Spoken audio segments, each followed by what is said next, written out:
academia needed a hot poker up the ass. Yep. I'm not saying not everything the way he's doing it, of course, is the right way. You know, to defund scientific research is not the way to do it. But I mean, our universities have been out of control for a long time. They became indoctrination factories. They forgot. There's absolutely no diversity of thought. There's been something rotten on campuses for quite a long time.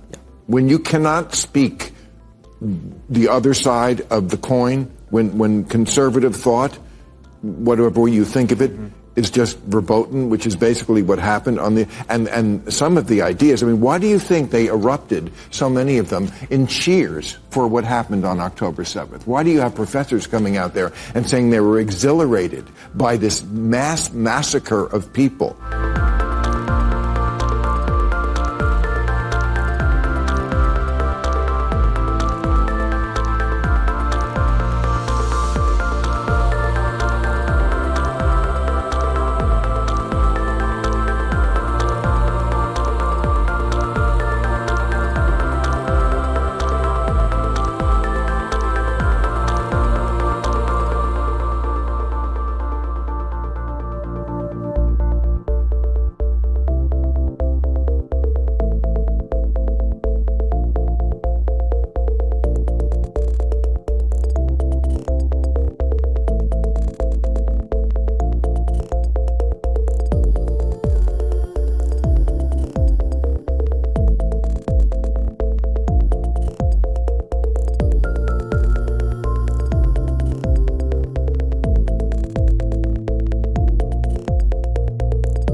To bring you a straight-up truth bomb about one or maybe even two ways that the world has gotten better, not just in America, but across the West since the election of Donald Trump, or should I say, the re-election.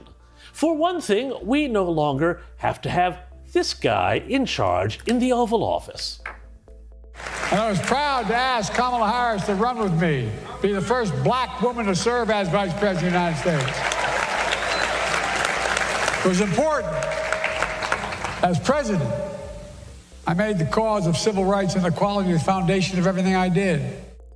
Everything I did. And you see there, Shouty Joe is back, and that was quite a little admission, if you were listening carefully, that Kamala Harris was a diversity hire, a pick made, you'll recall, all the way back in 2020 to get the woke left on board with running an old white guy at the top of the ticket.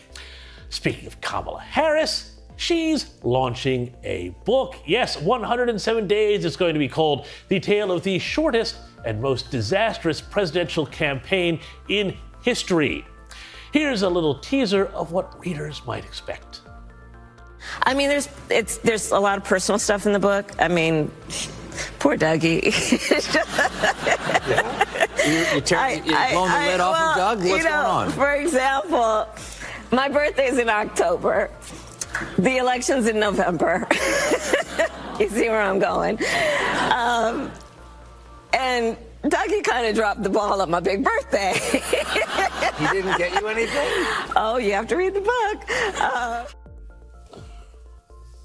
Pity the poor ghostwriters there. But by the way, there's a very interesting standoff developing now between the Joe Biden camp and Kamala Harris as Joe Biden's people threaten to reveal just what Kamala Harris was like as vice president if she spills the tea on Joe Biden's own, shall we say, infirmities. Anyway, moving on, change did wind up coming. Kamala was rejected, and I tell you what, it's driving the left absolutely bonkers because, you know, the Australian Labor Prime Minister Paul Keating, he once said something very wise.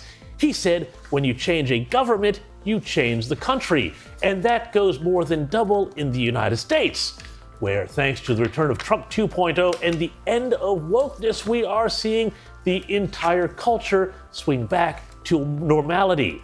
Gone are the bonkers woke corporate campaigns, and back in is natural beauty and, yes, a bit of sexiness.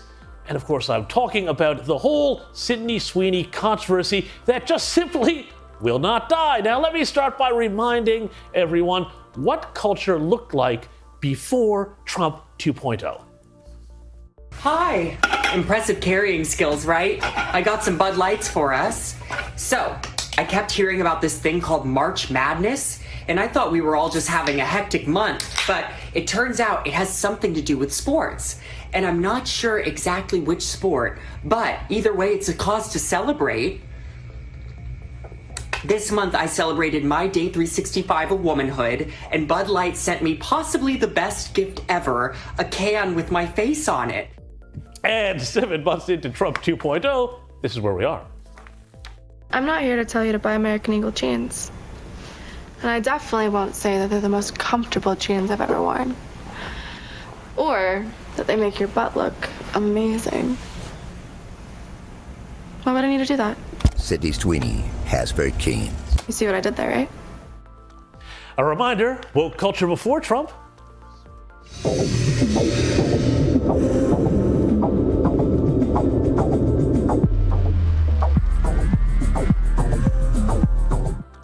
That was bizarrely a car commercial for Jaguar. Yes, seriously, and here we are now.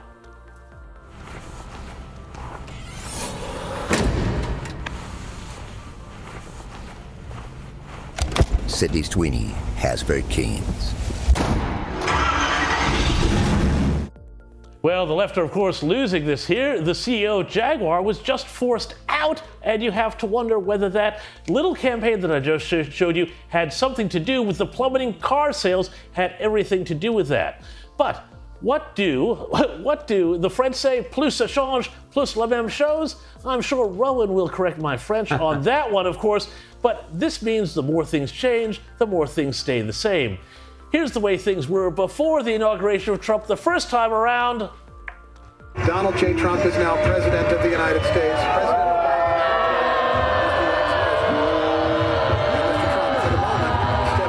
President What a great honor to be able to introduce for the first time ever anywhere the... And here we are now. Good genes passed on to offspring? That American Eagle ad with Sydney Sweeney is literally overt eugenics.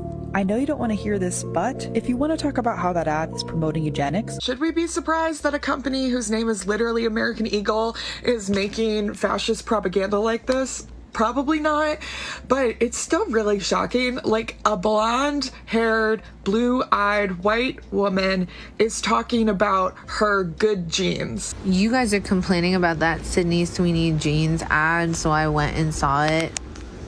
That's Nazi propaganda. Wow. Yep, that got me too. And I don't know why. Maybe because it's just so blatant. Or if I can just sum that all up in one word for you. No! Because you see, it's not hard to see what's going on here. For one thing, we have a bunch of feminists who are angry not so much about the male gaze as maybe the fact that the male gaze isn't landing on them. Fancy that. But more broadly, what we're seeing here is also the last gasps of the Great Awakening that began with Barack Obama's election and ended with the end of the Biden administration, in which during all of those years, attempted to rewire our brains into thinking that all sorts of things were not true, that men could have babies, that Lizzo was a healthy weight, and that liking an attractive girl like Sweeney was akin to Nazism. And in the current fight, the left are like the old restored Bourbon kings of France who have learned nothing and forgotten nothing.